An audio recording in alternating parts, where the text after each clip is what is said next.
Adalah bagaimana cara kita berpikir positif di saat kita merasa insecure. Insecure itu kan istilah sekarang ya, artinya merasa minder, ya kan?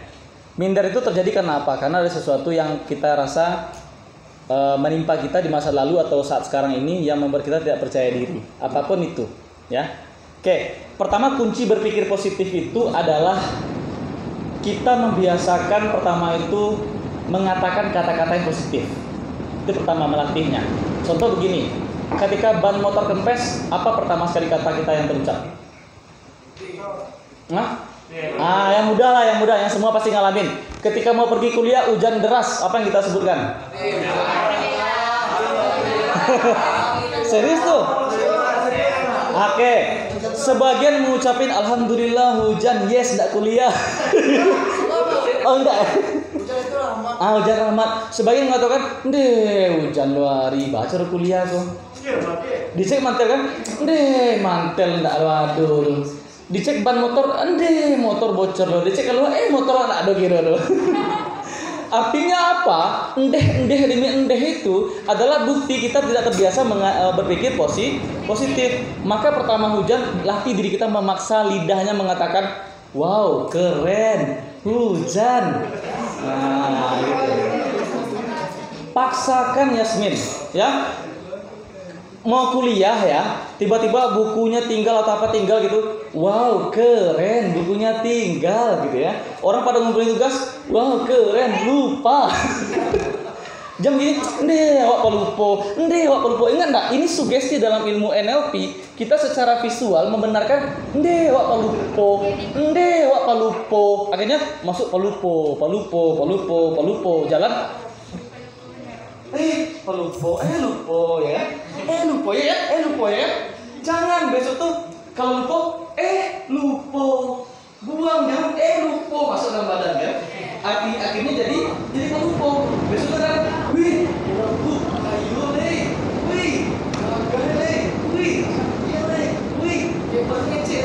Itu maksudnya pelupo. Wak salah. Wak ceroboh. Wak peneliti. Dia bilang ya kan. Itu hati-hati loh. Bahasa tubuh ini itu menstimulus respon kita terhadap apa yang kita sampaikan. Wak salah. Wak pelupo.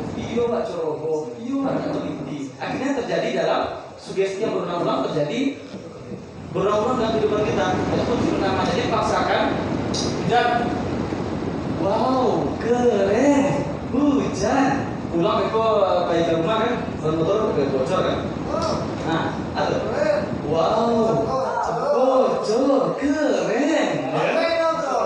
Habis itu biasanya sejauh tak ada orang nambahkan. Wow, keren, olahraga. Tapi percayalah, beda respon kata, beda hasil. Contoh, saya kasih contoh nyata. Ada 3 mobil sama-sama terjebak macet, kondisinya sama. Apa kondisinya? Macet. Mobil pertama ketika macet dia bilang begini, macet. Potong dia udah situ dia titit. Pak dia udah ya kan? Itu orang titit.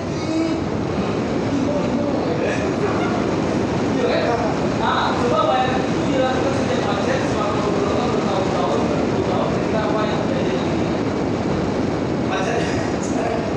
Bisa jadi dia akan menerima penyakit ya, karena selalu marah ya, dengan darah dingin sebagainya. Di luar memang penyakit faktor keturunan makanan dan sebagainya. Nah, ada mobil kedua.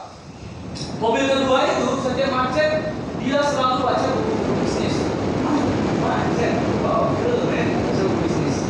Selama 2 tahun macet dia baca buku bisnis, dia analisa, dia tulis. 5 tahun dia jadi apa? Bisa jadi pengusaha, bisa jadi dosen bisnis. Orang ketiga, macet, dia selalu ulang-ulangi bacaan Al-Qur'annya dan murojaah. Setiap hari dia macet selama 5 tahun, apa yang terjadi? Dia apa? Buka Quran. Beda yang dia keluarkan dari mulutnya, beda yang dia respon, beda hasil. Jadi kunci berpikir positif pertama adalah latih kebiasaan berkata positif. Yang kedua itu masuk ke dalam buah keajaiban. Nah, ini yang dilakukan dulu oleh Nabi Muhammad SAW. Yaitu masuk ke dalam gua Hiro. Dia mengabaikan semua berita-berita dan kesedihan. Makanya mulai dari sekarang kalau ada di media sosial, apa keajaiban. Maksudnya adalah kita berhenti melihat, mendengar, merasakan kejadian yang negatif. Ada di media sosial orang men-share berita tentang, mohon maaf ya, berita negatif apa itu contohnya? Si anak, mohon maaf ya, saya katakan anak bunuh ibu gitu kan sebagainya. Itu nggak usah di-share, nggak usah di-like, nggak usah di-komen, nggak usah dibaca. Scroll. Itu kuncinya. Ada kisah-kisah apa gitu ya? Kisah-kisah apapun ya yang negatif di media sosial, scroll, nggak usah share, nggak usah bahas. Itu kuncinya. Nggak usah nonton video-video yang membuat kita emosi. Misalkan si Anu tertangkap karena ini, wah emosi, jangan, nggak usah. Karena tidak ada gunanya memendam emosi, memelihara emosi, nggak ada gunanya. Itu kuncinya. Ya, kunci yang pertama adalah kita biasakan mengatakan hal-hal yang positif ketika menerima kejadian yang berat ataupun ringan. Dan kunci yang kedua adalah kita menghindari membaca, mendengar, melihat berita-berita yang negatif, apapun itu berita negatif. Nah gitu. Kecuali kalau kita memang jadi pengamat politik ya, justru berita negatif, bad news is a good news, ya. Nah gitu. Oke, itu untuk Yasmin. Kemudian yang kedua untuk Caca. Tadi bagaimana cara kita mengendalikan mempengaruhi orang lain ya? Kan public speakingnya supaya bisa diterima sama orang-orang. Oke, gini. Agar kita ini kalau ngomong orang lain mau mengikuti, gitu ya. Nah, pertama begini, kita harus membicarakan apa yang sudah kita lakukan. Itu pertama kuncinya. Yang kedua, kita membicarakan apa yang kita pahami. Dan yang ketiga, kita membicarakan apa yang benar-benar kita lakukan, kita pahami. Maka levelnya berbeda. Orang yang mau berbicara tentang apa yang dia lakukan itu bisa mempengaruhi orang lain karena dia sudah meyakini, oh ketua kita sudah kerjakan. Gitu. Orang yang berbicara tentang apa yang dia pahami, orang akan lakukan karena apa? Oh, kita nah, orang akan lebih percaya dan yakin kalau kita memahami, lalu melakukan. Nah, itu kuncinya. Itu singkatnya begitu. Oke, selanjutnya tadi dari siapa? Dari cara supaya berani mencapai pendapat. Oh iya, dari siswa tadi ya? Iya. Iya, dari Dari siapa? Iya. Oke, kebiasaan anak sekolah memang begitu ya. Kalau dia tahu jawabannya, dia nggak pede, nggak yakin. Lalu dia suruh orang sebelahnya menyampaikan jawabannya.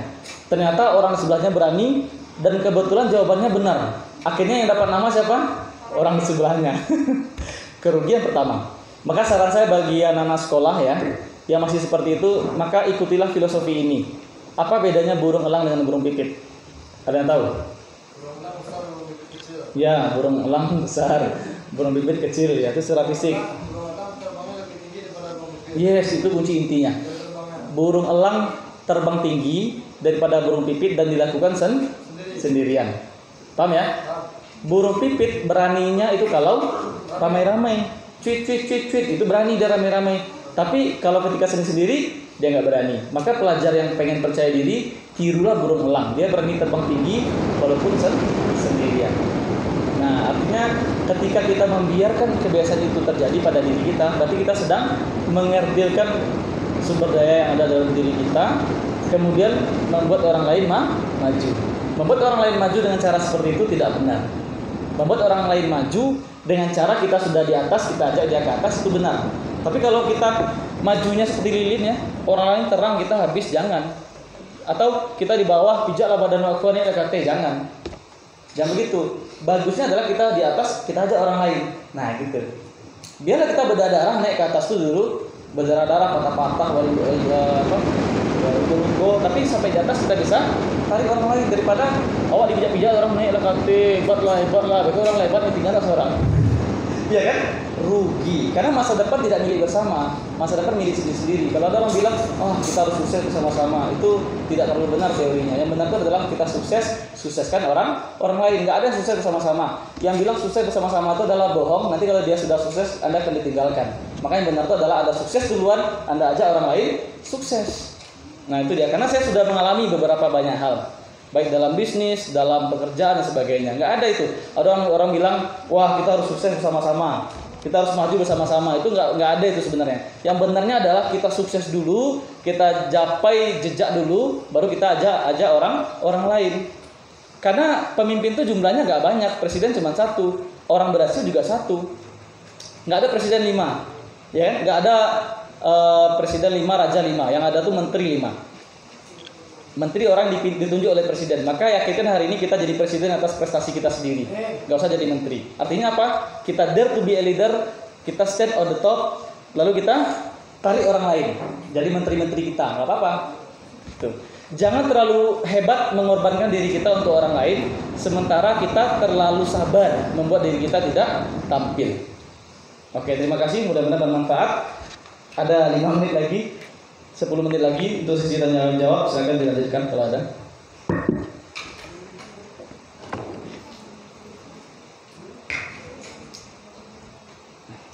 Assalamualaikum warahmatullahi wabarakatuh. Perkenalkan, nama saya Faiza Koturnada. Saya perwakilan dari SMA Muhammadiyah Padangpanjang. Izin bertanya Kak, mungkin ini agak sedikit bercerita. Oh iya, nggak apa-apa. Jadi kita akan melakukan suatu kegiatan di organisasi sekolah, dan kita dipilih sebagai ketua panitia. Sebagai ketua panitia pasti kita disuruh kasih kata sambutan atau rincian acara. Sebelum melakukan kata sambutan tersebut, pasti udah kita pikirkan apa yang akan kita sampaikan di depan umum. Nah, pas kita udah di depan, Kak, kita nervous, lupa apa yang akan kita sampaikan tersebut. Nah, pertanyaan saya, bagaimana cara menghilangkan nervous tersebut? Mungkin hanya itu. Assalamualaikum warahmatullahi wabarakatuh. Waalaikumsalam warahmatullahi wabarakatuh. Tepuk tangan untuk Faiza. Pertanyaan Faiza mungkin nanti Pak Dr. Roni yang jawab, karena itu berkaitan dengan public speaking. Kalau saya jawab nanti beliau nggak jadi ngisi materi, ya kan? Alhamdulillah.